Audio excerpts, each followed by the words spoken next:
of course, when you're a child, when you're like 8 or 10 or 11 years old, there is not much that you can really do to make a big difference. So then you start small. I started with turning off the lights at home to save energy, and that led to another thing, which led to another thing, and eventually I stopped flying. I became vegan and so on, and then I got my parents to do that too, because I started talking to them and they started to listen to my concerns.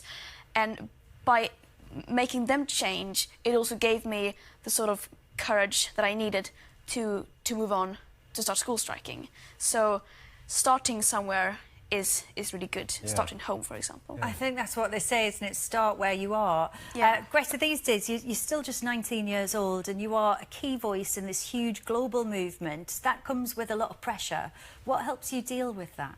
The most important thing is knowing that we are so many people who are fighting for the same cause. I have so many friends who I can share this with, and who are also activists, and without them it would not be possible.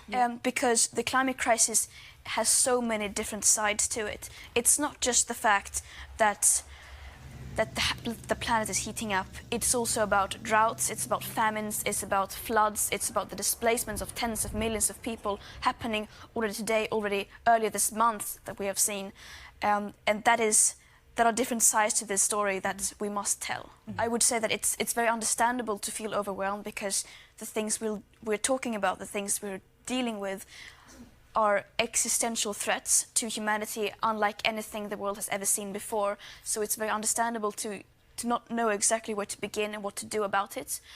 And that's why, for me, it helped to do something concrete, and that I started to read up more about it. I started to educate myself, and when I became fully aware of it, I sort of knew myself what I could do, and then I made the decision to start school striking for the climate.